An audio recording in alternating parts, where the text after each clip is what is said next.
Sanibona, ngiphinde nginibingelele nangalesi sikhathi namhlanje. Sibonge nje uNkulunkulu esibusisile ngokuthi siphile namhlanje, sikwazi ukuthi sivuke, sikwazi ukuthi sisinde. Cause singabantu kumele sazi ukuthi anything can happen at any time, at any moment.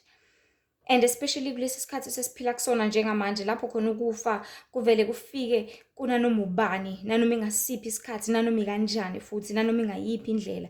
Yazi, I remember nje ngisakhula ukuthi ukufa kwakuba yinto yabantu asebekhulile, abantu asebeko-60, 70, azi ukuthi okay njengamanje sengayilungisa indlela yami. And kwakube yibona abantu abazinikela kakhulu ekuthenini babe sebukhoneni baNkulunkulu ngokuthi baye ezinkonzweni. IBhayibheli lalifundwa ugogo wayekhuleka njalo ebusuku ngo-12, ugogo uyakhuleka njalo ekuseni ngo-4. Nje kwakuba yinto eyinkuthalo kakhulu kubantu asebekhulile noma kubantu asebebadala. Kodwa njengamanje sekufa ingane ena-5 years, ena-10 years nayo iyafa, ena-15 iyafa, 20, 25, 30, anyone can die njengamanje. That is why i-salvation nensindiso, it is for everyone. The moment you realize ukuthi amehlo akho seyabona, ukwazi ukubona ukuthi okay sebusuku manje, isemini manje, mangithinta isitofu sizongishisa njengamanje, uma ngiphatha amanzi ngeketelo kumele ngiwaphathe ngokucophelela. Masukwazi ukuhlakanipha okunjalo, that is when you can choose ukuthi ube sebukhoneni baNkulunkulu ukuze ukwazi ukuthi usinde. Ngoba inkinga enkulu kakhulu ukuthi ngale kwethuna akukho ukuphenduka. So if you know and understand that ebunganeni bakho, you still need to change, you still need God. Because many people they really believe ukuthi mhlawumbe kumele ngikholele umzali wami umanje benkonzweni ngithandazela sengi-right sengiphelele. No, that's not the truth.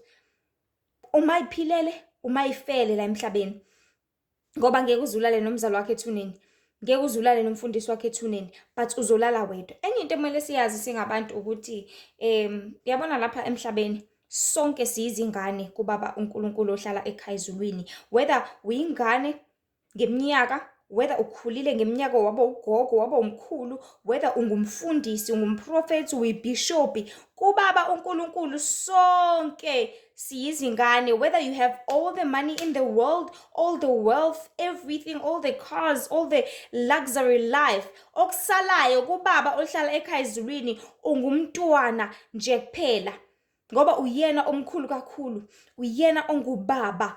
So if engubaba ehlala ekhaya ezulwini, we are all children lapha emhlabeni. And ubaba ohlala ekhaya ezulwini uyathanda ukusicacisela ukuthi ziningi izinto ezikhona lapha emhlabeni ezimoshela abantu ithuba, ezimoshela abantu isikhathi sokuthi basondelane naye. And uyathanda ukuthi alibele eziveza lezi zinto, alibele eziveza kancane kancane, whether with different examples, different topics, ngezinto uNkulunkulu angenza ngirealize, ngiyibuka athi buka lokhu, buka kwenzeka kanjena lana, buka kuleli khaya baphila kanjena, buka lo behavior kanje, look at this, look at that attitude, that personality, look what they are saying, look at the waste of time, look at all these things. Ebese uNkulunkulu akuhlanganise konke athi angikuveze in this platform ukuthi abantu basimosha kangakanani isikhathi with the so-called beliefs ukuthi umuntu mase mdala vele mela behave kanjena, umuntu mase.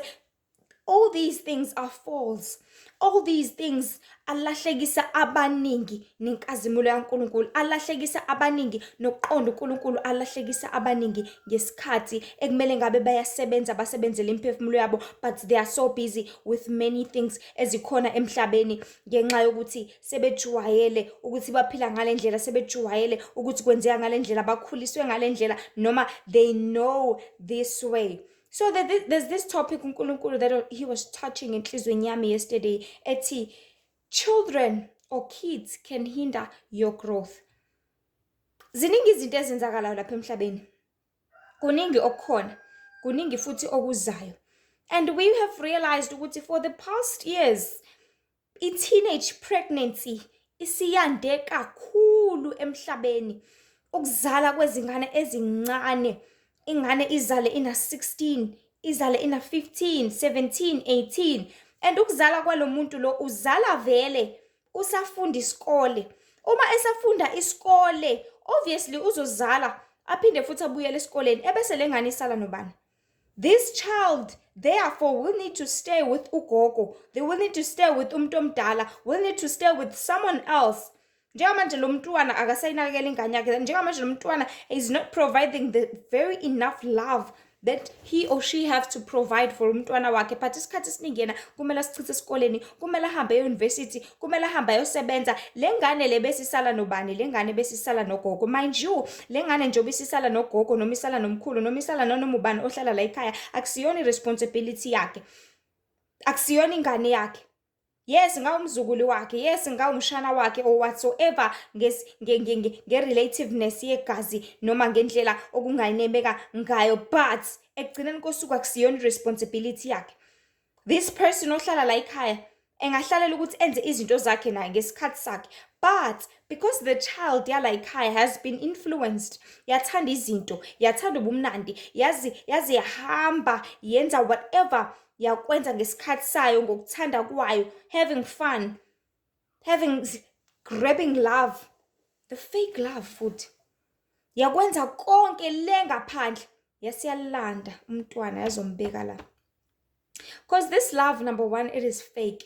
Lolo lengane olwasesikoleni ngina 16 una 22, ngina 16 una 23, ngina 17 una 18, that is fake love. That is just inkanuko leyo. Bakhanukelana esikoleni, bakhanukelana evarsity, bakhanukelana emgaqweni or wherever. Sebeqedile isikole baqeda umatric bakhanukelana.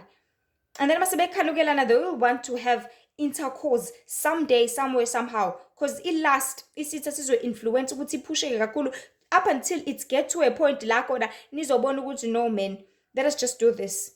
Let us just have fun.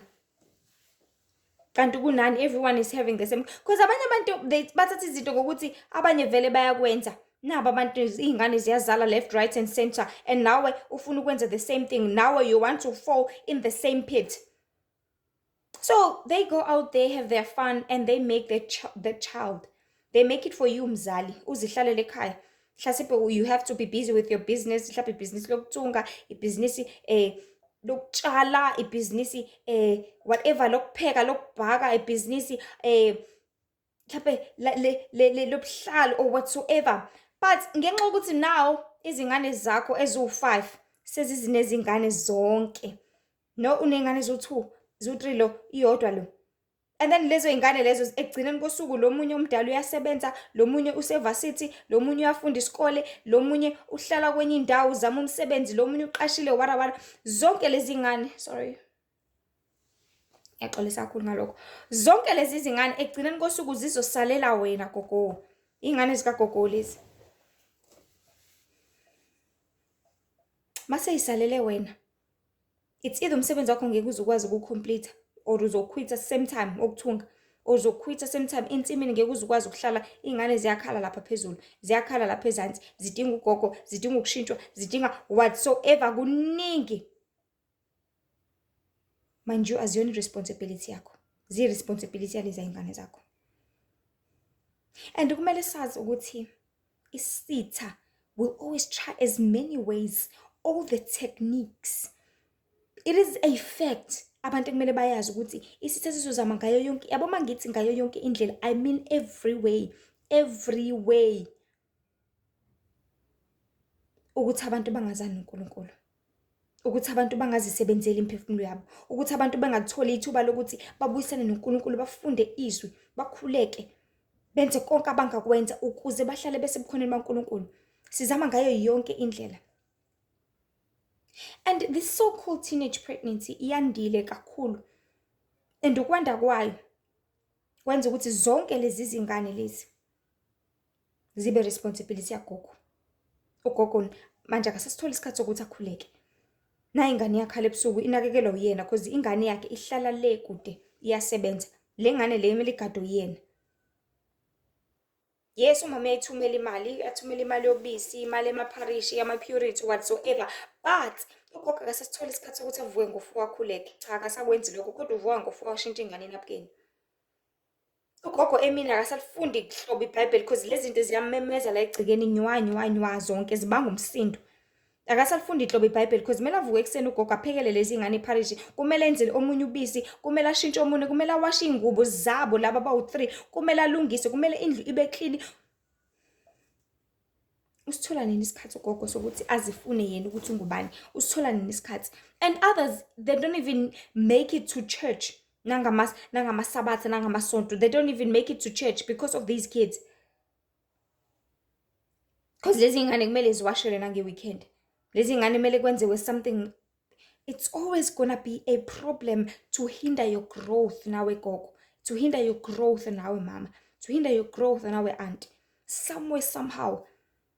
And izingqondo zabantu ziphuphuthekisekile ukuthi banga-understand, bangaboni ukuthi kwenzakalani ngey'mpilo zabo, bangaboni ukuthi bacindezelwa kangakanani, bangaboni ukuthi bamoshelwa isikhathi kangakanani. And it keeps on getting worse and worse each and every day. Lento ilibe liyanda, ilibe liyaqina, ilibe iba worse.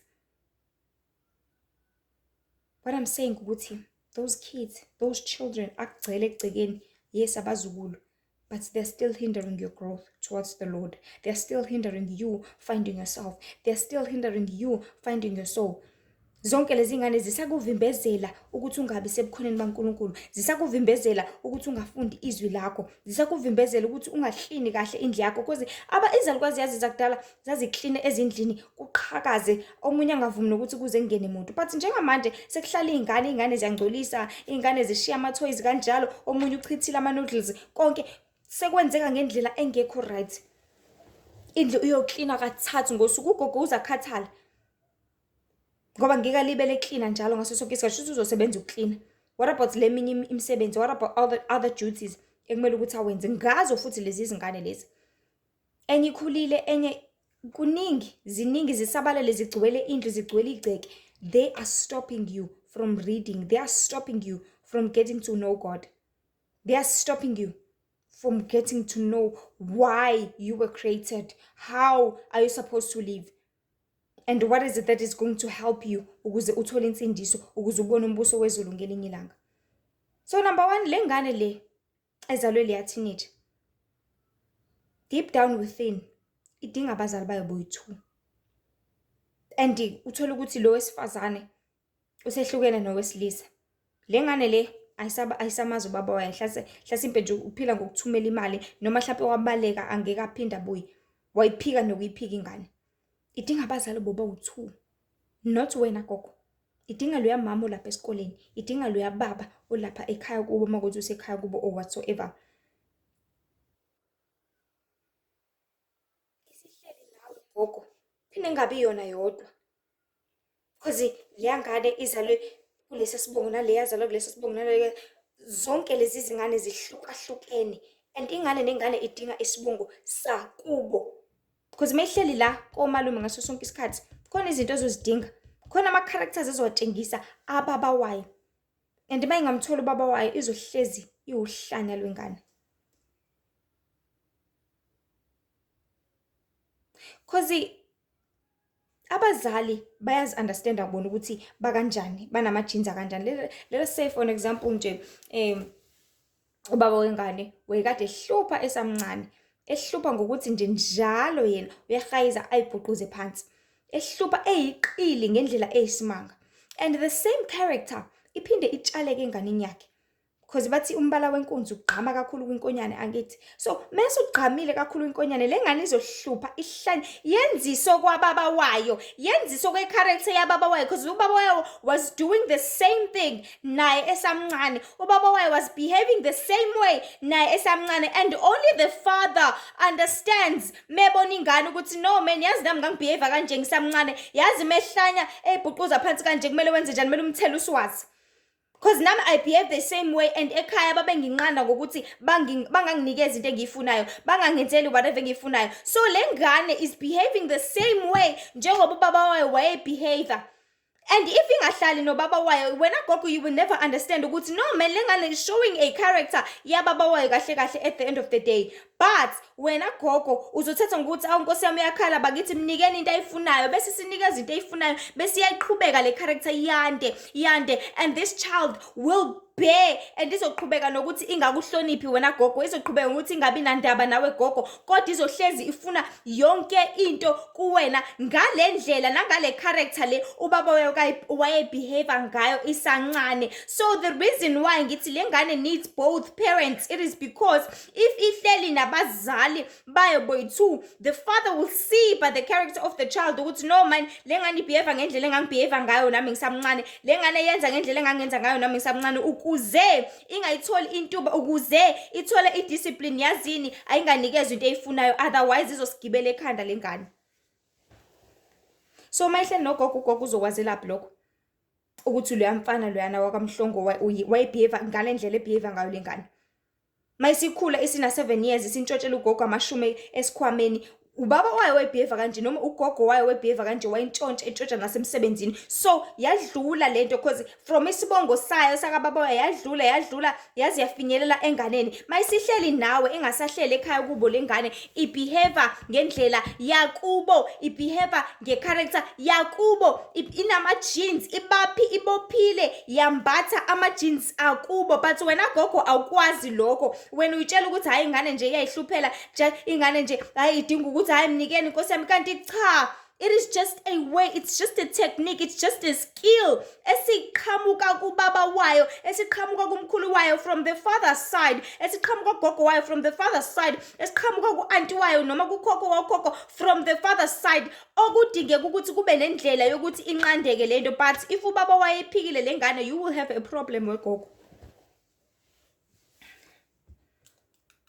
You will have a problem because you do not understand ukuthi njengamanje kumele ngenze kanjani, kumele ngisolve kanjani le situation.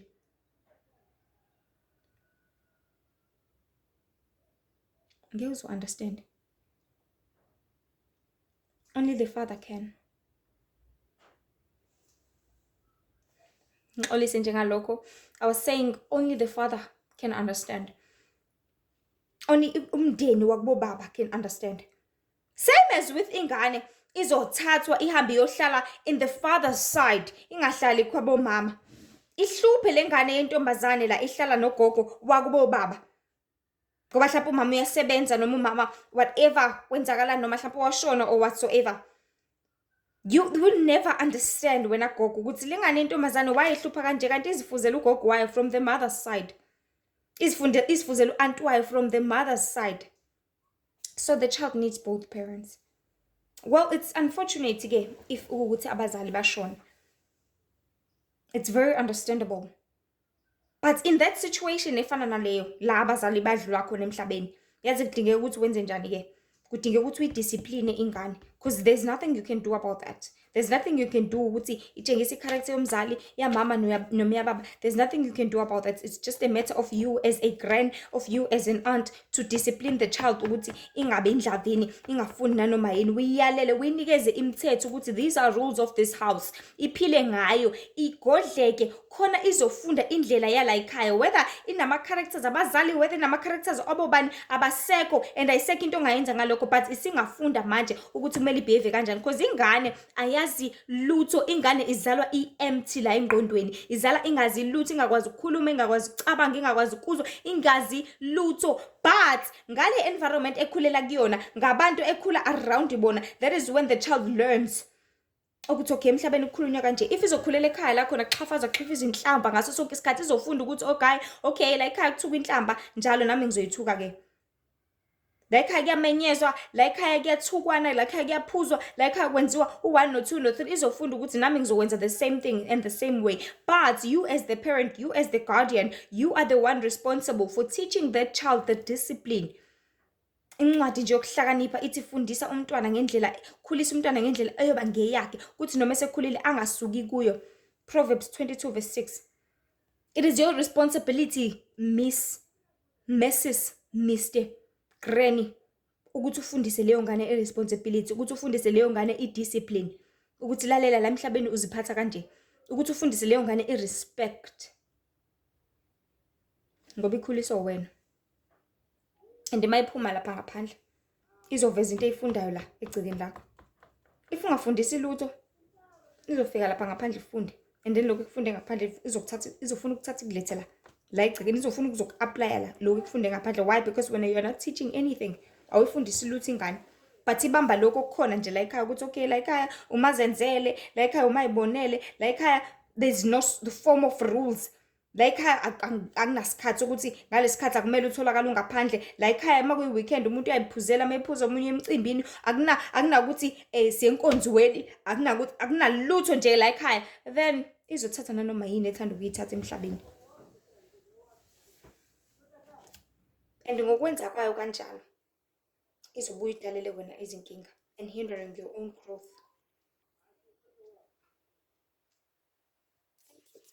Of trouble for izalukazi. Lezi zingane lezi zidala izinkinga eziningi for abogogo. Uthi uyafika ekhaya athi ugogo ngaze ngahlupheka ingane isingintshontshele yangintshontshela lonke uhlobo, because izalukazi they just keep things ngendlela nje enormally. They keep their bags la begcina khona, abanye imali bayibeka esinom kanjani, abanankinga bawogogo badala, abanye sebeyixhugela, abanye bayidondolozela. Instead of ukuthi ogogo baze babanje inkunzi lapha ngaphandle, sebebanjana la ezindlini, babanjwa la ngaphakathi, bebanjwa abazukulu babo.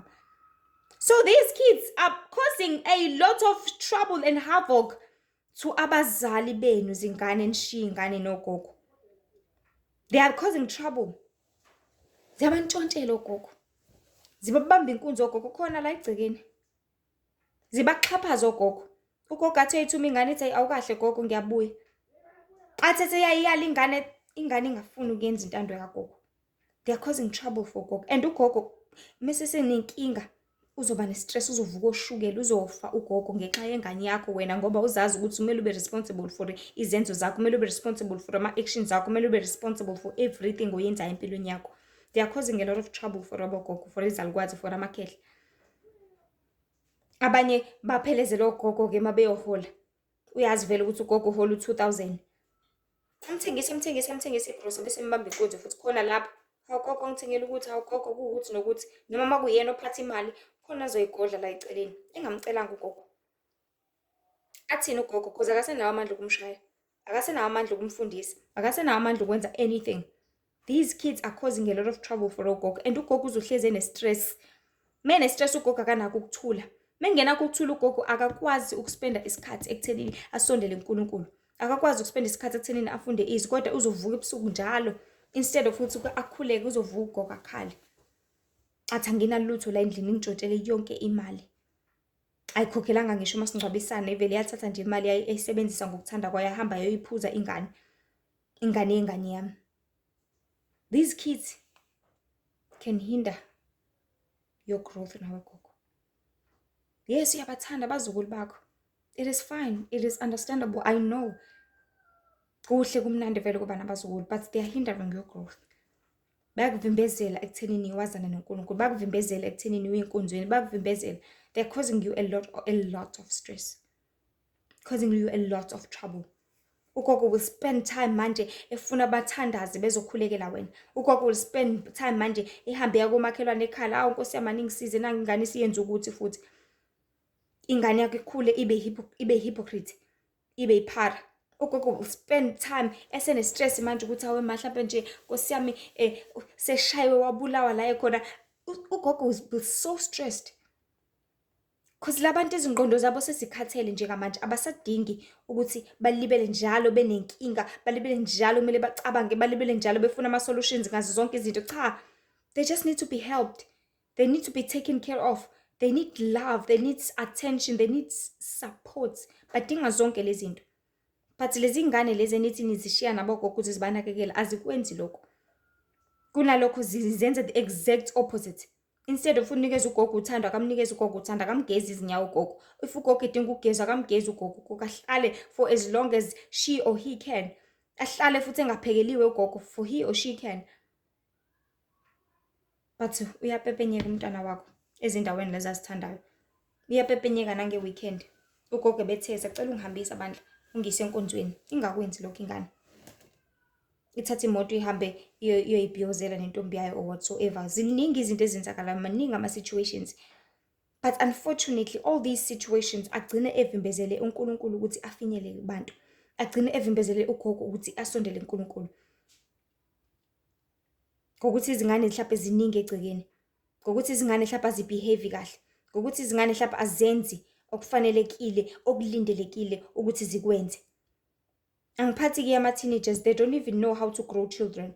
They know nothing because nabo basazingane basafuna ukukhuliswa kwabona. So umntwana ugogo usakhulisa wena, nawe usuzile omunye umntwana ugogo sekumele anikhulise noba u2 times. Uphinde futhi uzale enye ugogo sekumele anakele noba u3 times, thrice. It's painful.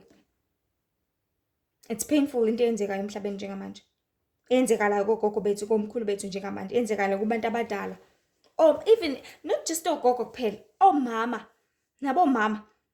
Ekumele ngabe umama njalo ngoLesine uye enkonzweni yaLesine, uya kuyiketanga, uye ezindaweni la izohlanganela khona nabangazalwane, akasakwazi ukwenza lokho. Why? Because kumele anakekele lezi ngane. Lezi ngane, they are a full-time job. It's like sekuyi-crash manje la ekhaya. And khona ingane zibaningi zigcwale, caca ukuthi usakabhuda egcekeni. Athi sabathe ugogo uzama ukuthi sacela ungisiza bandla uma ubuya esikoleni, uzama ukuthi at least wena uwashe zithi ingane ingayenzi lento, ibuye esikoleni ihambe uyidlalela ibhola, ibuye esikoleni ihambe uyoyijolela, ibuye esikoleni ihambe uyowenza izinto zayo, ingabi nandaba. And then yonke imisebenzi iqhubeke isisalele umama la ekhaya. Yonke imisebenzi iqhubeke isisalele u-auntie la ekhaya. Ngitshele uzosithola nini isikhathi sokusondelana noNkulunkulu lo auntie lo mama lo. Cause akakhulile kakhulu, uno-45 uno-50. Uzosithola nini isikhathi cause uthatha ngokuthi hayi abazukulu Nkosi yami kumele ngimakenakekele, kumele ngibagade. Uzosithola nini isikhathi mama sokuthi ufunde izwi? Uzosithola nini isikhathi sokuthi ufunde ukuthi kufunakalani? Uzosithola nini isikhathi sokuhlanganyela? Uzosithola nini isikhathi sakho? Cause you need your time. You need to find God. You need to know who you are. You need to do intando kaNkulunkulu kusasemanje cause isikhathi siyaphela, ilanga liyashona yazi.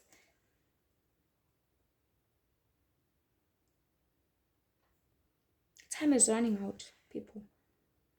And Isitha, I will always emphasize this thing. Ukuthi sizama ngayo yonke indlela ukuthi abantu baphelele isikhathi. Sizama ngayo yonke indlela ukuthi abantu bangalitholi ithuba ekutheni bazilungise ngoba uJesu ufuna ukuthi umuntu azicwecwe. The Lord made a good example ukuthi akekho umakoti oya emshadweni wakhe avuke ekseni athi hayi ngemshadweni ngiyoshada namhlanje eneyimbici ekhanda lakhe limahlephi engagqokile ingubo ewuyena nje. Akwenzeki. So udinga ukuzicweca, uyeza uJesu ufana nomyeni othi njalo hlala nilindile ngoba usuku nesikhathi anilwazi. So kumele ufane nomakoti ohlezi enze show isiqiniseko sokuthi ingubo ikhona emhlophe. Enze isiqiniseko ingubo emhlophe eyizenzo zokulunga, wenza izenzo ezifanelekile zokulunga la emhlabeni. Enze show ukuthi unamafutha angumoya engcwele. Umoya engcwele uthola ngani? Ngokuthi uhlezi ungcwele, uhlezi uzicweca, uhlezi uvuma izono zakho. Ugogo mezoba busy nezingane uzosithola nesikhathi sokuthi akhumbule ukuthi kombe nginesono esiwukuthi, kombe yazi ngonile ngishelelile, uzokhohlwa. Because everything that keeps you busy makes you forget. Because you are so busy, you will eventually forget about the most important things. And that is the mandate of Isitha, to make you forget all the things that you need to do. Usanesikhathi, usanethuba, so that lizokuphelela ithuba. And unfortunately enough, thank you Holy Spirit, ukuthi labantu asebadala, labantu asebegogo, yibona impela abasuke sebesondele kakhulu ekufeni. Because useneshukela njengamanje. Usenamathambo njengamanje, useyiphuzela amaphilisi or whatsoever. Usemdala usewugogo, usenama-BP, usenazo zonke lezi zinto. Uyena umuntu osesondele kakhulu uvele ekufeni njengamanje. Yes, uhlala la ekhaya akahambi, akanayo i-risk yokuthi abese engozini zeyimoto nani, but ukwi-risk yokuthi engashona nanoma nini. Usenezifo zigcwele, kunini ayidedla amafutha, ededla zonke izinto ezingafanelekile. Kunini wayenza isono emhlabeni. Kunini wayona engacela into ethelele uNkulunkulu. Then that person is the one that is closer to death. Then that person is the one that Isitha want to keep them ekuthenini bangalinge baze babuyele emuva, bangalinge baze bafunde ukuthi kumele bazilungiselele umbuso wezulu, bangalinge baze bafunde ukuthi kumele bazicwece, bangalinge baze bafunde ukuthi kumele bazilungiselele, bazihlambulule, bazihlanze, bazigeze ngokuvuma izono zabo, ngokuzihlanza ingaphandle labo, ngokuhlambulula izingubo zabo, nangokubuyisana noNkulunkulu ngokwenza izenzo ezifanelekile okuyintando kababa ohlala ekhaya ezulwini.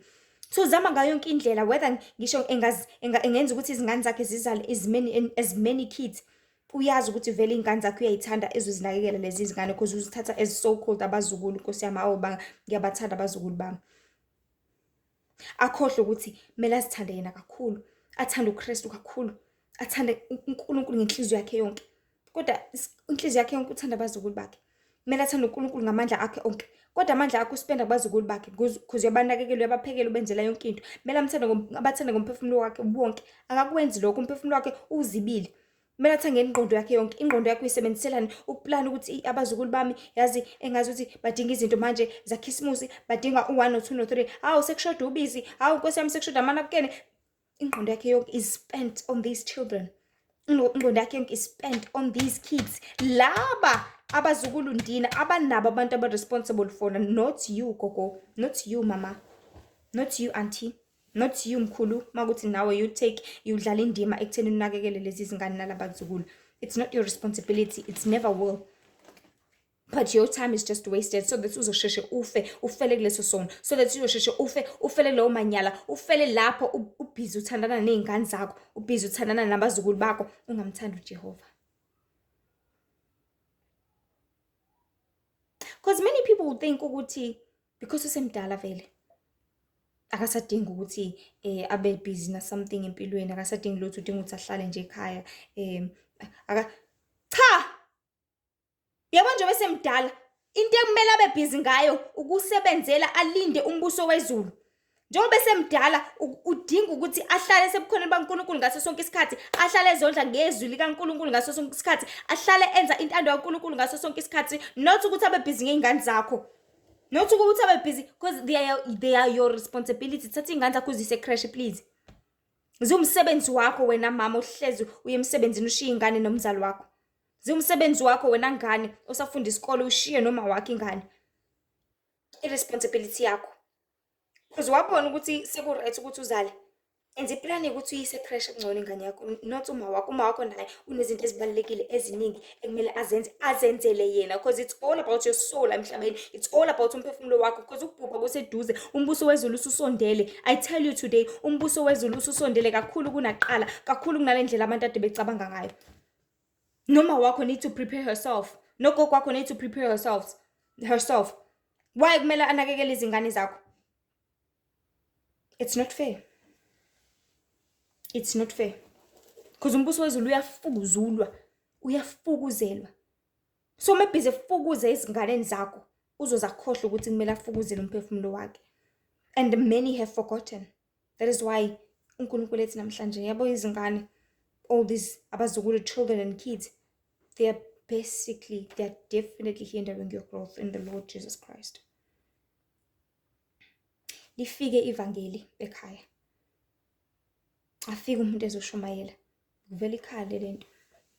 Ivela ikhale into ongakazi uyibona. Number 1 ugogo ngeke asawuza umyalezo kaNkulunkulu. Number 1 umama ngeke asawuza umyalezo kaNkulunkulu. Uzoba busy nalengane, Nkosi yami nemkhiphele eminyango.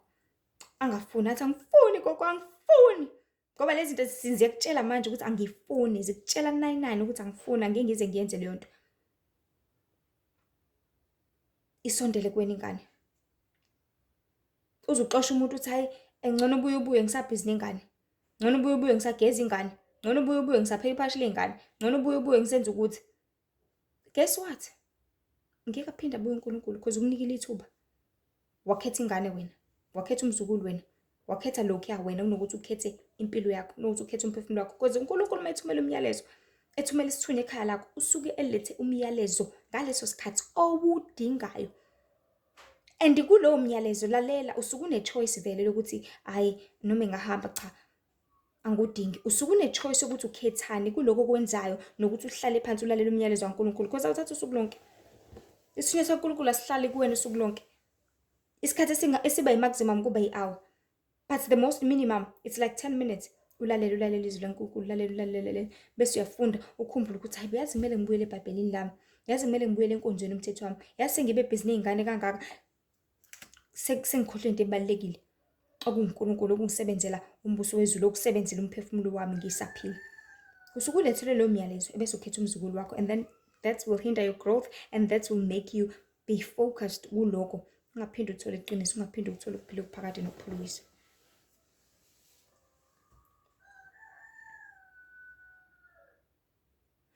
And the Lord made it so clear, uNkulunkulu icacise kakhulu le ndaba ukuthi it's important to know and understand how much I repeat, each person need to work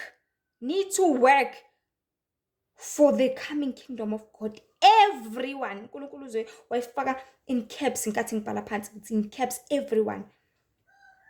Uthi uNkulunkulu kubalulekile ukuthi abantu baqonde ukuthi kumele bawusebenzele umbuso wezulu abantu bonke.